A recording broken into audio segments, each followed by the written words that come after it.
Ce qui m'a frappé dans ces révolutions, enfin aussi bien en Syrie qu'en Libye, c'est le courage des gens qui descendent. À Homs, il y a des jeunes de 20, 22 ans qui descendent dans les rues. Et quand on leur demande pourquoi, c'est pour la dignité, pour leur liberté de penser. C'est quelque chose de... C'est une vraie leçon.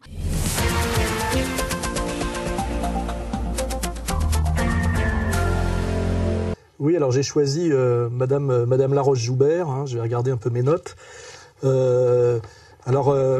J'ai appelé ça, c'est un nouveau concept, ça s'appelle le salafisme fucking,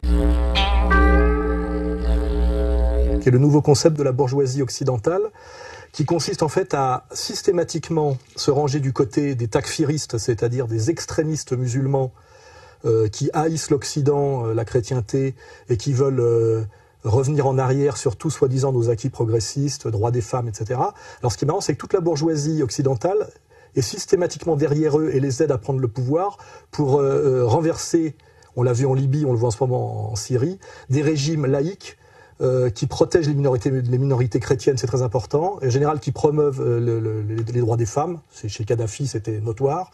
Et alors du coup, comme Martine Laroche-Joubert est l'héroïne, la grande défendresse des rebelles, ce qu'elle appelle les rebelles, qui sont jamais que des mercenaires stipendiés, des voyous payés par le Qatar pour crier Allah Akbar chaque fois qu'il y a une caméra qui se présente devant eux.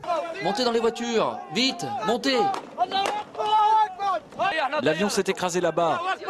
On a touché l'avion.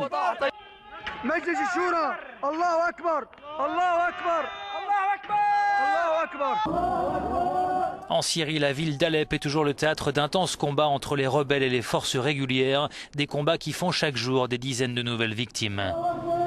Et faire passer les musulmans aux yeux des masses occidentales pour des dingues, des arriérés et des assassins sanguinaires. Donc je demande à Madame Laroche-Joubert si elle est totalement stupide ou totalement stipendiée, et si elle a envie demain finalement d'être lapidée, de ne plus pouvoir conduire une voiture comme en Arabie Saoudite, qui je le rappelle est une dictature au sens des droits de l'homme et de nos critères.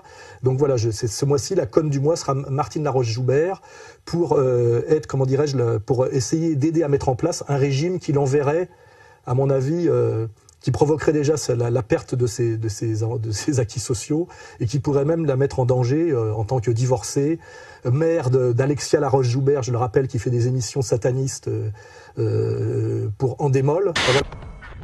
Systématiquement qualifiée de papesse de la télé-réalité dans les médias, la jeune productrice se fait connaître par le grand public dans la Starac, produite par Endemol. À cette époque, elle en est la directrice artistique, comme elle était celle du mythique Love Story. Elle est aussi à l'origine du savoureux On a échangé nos mamans, diffusé sur M6. Deux mamans échangent, mari, enfant et maison. Enfin voilà, je pose la question aujourd'hui de ce salafisme fucking généralisé de nos élites occidentales.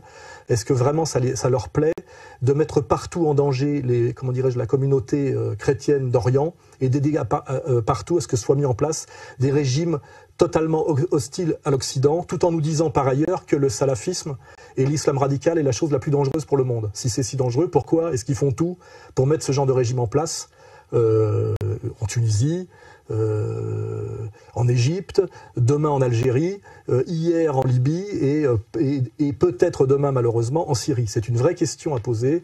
C'est un nouveau concept fort, le salafisme fucking de nos élites. Il va falloir qu'on m'explique si c'est de la schizophrénie, de la stupidité ou de la haute trahison. Donc voilà, des finalement djihadistes sur le modèle Al-Qaïda, d'une internationale djihadique entièrement finalement sous contrôle, quand on regarde les médiations de l'empire américano-sioniste, pour foutre en l'air un des derniers régimes, on va dire une des dernières nations arabes issues de la décolonisation, il faut le savoir. Et que finalement tout ça correspond à un calendrier général impérialiste et impérial. And then I came back to the Pentagon about 6 weeks later. I saw the same officer. I said, why haven't we attacked Iraq? We still going to attack Iraq? He said, oh, sir. He says, it's worse than that. He said, he pulled up a piece of paper off his desk. He said, I just got this memo from the Secretary of Defense's office that says we're going to attack and destroy the governments in 7 countries in 5 years. We're going to start with Iraq, and then we're going to move to Syria, Lebanon, Libya, Somalia, Sudan, and Iran. I 7 countries in 5 years. L'Irak c'est fait, la Libye s'est fait et maintenant la Syrie, finalement ces nations arabes issues de la décolonisation, pour les faire éclater en petites entités ethnico-confessionnelles, les faire passer au niveau sociétal sous la coupe du salafisme le plus brutal, le plus violent et le plus rétrograde selon nos critères.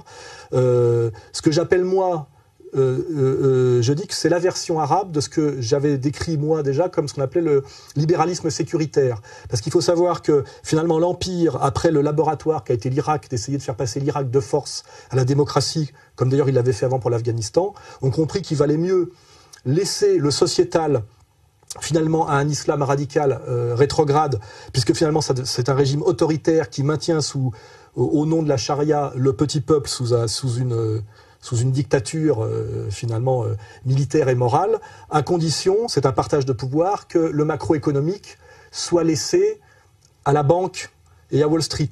Et là, on le vérifie, puisque j'ai des documents qui me prouvent qu'en Tunisie, alors que la Tunisie était sortie des emprunts bancaires depuis 2007, la Tunisie vient de recontacter un énorme emprunt inutile et non nécessaire de fausses monnaies. Et donc nous avons dans tout le monde arabe, finalement, des révolutions voulues par l'empire américano-sioniste, dans l'intérêt finalement de la banque, c'est-à-dire de l'hégémonie du dollar, sur le dos des peuples et de leurs acquis, avec une alliance perverse passée soit avec les frères musulmans, soit avec les salafistes les plus extrémistes qu'on appelle les takfiristes, pour produire finalement une société libérale sécuritaire où le pouvoir via l'armée est à l'empire américano-sioniste, puisque ce sont à chaque fois les armées sont armées et encadrées par les Américains. C'est ce qui fait d'ailleurs la différence avec la Syrie, qui est armée par les Russes. Et donc on a en fait une société autoritaire pilotée en douce via la répression militaire par les Américains, qui est obligée de bouffer du faux dollar de force, et pour maintenir un semblant d'autonomie nationale et surtout une paix du petit peuple, une police, je dirais, des mœurs, confiée dans un partage pervers aux extrémistes musulmans. Et c'est ça qui est en train d'être importé en ce moment en Syrie, c'est ça qui a été fait en Libye, et c'est ça que découvrent les idiotes comme Laroche-Joubert aujourd'hui en Tunisie, puisqu'on se plaint qu'un de nos franco-tunisiens représentants politiques s'est fait passer à tabac là-bas. La Tunisie est-elle en train de changer de visage depuis l'arrivée au pouvoir des islamistes, des Narda? Les salafistes sortent de l'ombre. Sur place, un élu français a été passé à tabac. Des traces de coups sur ses photos de vacances. Cet élu socialiste de la Sarthe n'imaginait pas rapporter de tels souvenirs de Tunisie. La semaine dernière, Jamel Garbi se promène avec sa femme et sa fille près du port de Bizerte où il est né, quand il croise une cinquantaine d'islamistes. Les vêtements d'été ne leur plaisent pas et ils s'en prennent à la famille. En short, à 12 ans, c'était un outrage. Ma femme avait un débardeur et puis un pantacourt, tout ce qu'il y a de plus banal. Et il y a eu un cri en arabe, c'était bled islamia, c'est-à-dire un pays islamique, un pays islamique.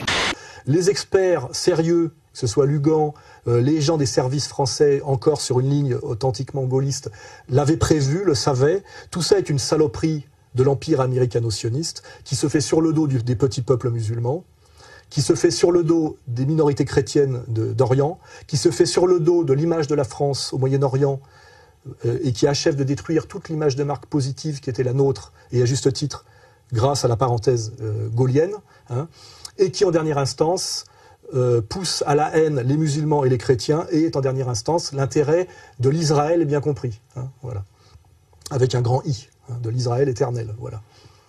Dernière question, on sait que vous êtes très attaché à l'État d'Israël, à sa survie, à son existence et à sa vie dans la paix. Est-ce que ces bouleversements dans les révolutions arabes, et notamment en Libye, ne menacent pas la stabilité de l'État d'Israël? Attendez, je suis plus que très attaché, je suis inconditionnellement attaché à Israël. Je suis un ami inconditionnel d'Israël. Et c'est à ce titre que je vous dis qu'au contraire, ces printemps arabes, je pense que c'est bon pour Israël.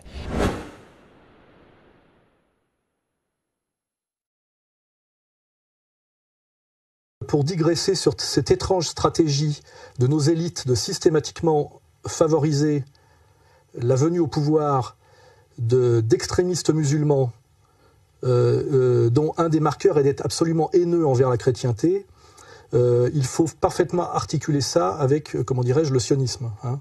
C'est les sionistes qui, en dernière instance, ont intérêt à pousser à la haine entre chrétiens et musulmans, c'est-à-dire favoriser un certain islam extrémiste, takfiriste, haineux de la chrétienté, pour que les chrétiens, en retour, aient la haine des musulmans. Et on voit très bien les conséquences que ça peut avoir, notamment en France sur la réconciliation nationale, et l'intérêt que ça a pour les sionistes de tirer leur épingle du jeu, comme toujours, du diviser pour régner, et de finalement aider un nettoyage ethnique anti-chrétien au Moyen-Orient pour se retrouver seuls face à des islamistes radicaux qu'ils auront entièrement payés en douce via les États-Unis pour les mettre en place, pour justifier après, effectivement, toute leur politique agressive et de se présenter, comme ils le font déjà sur les autobus américains, comme l'avant-garde de la civilisation face à la sauvagerie. Hein. San Francisco's Municipal Transportation Agency has a policy against political ads on its buses, but an ad being displayed now comes pretty close. Carolyn, the ad says, in any war between the civilized man and the savage, support the civilized man. And it goes on to say, support Israel, defeat jihad. Cette sauvagerie qu'ils payent, qu'ils mettent en place et qui n'est jamais dans ce masque de Janus que leur face cachée. Hein, voilà.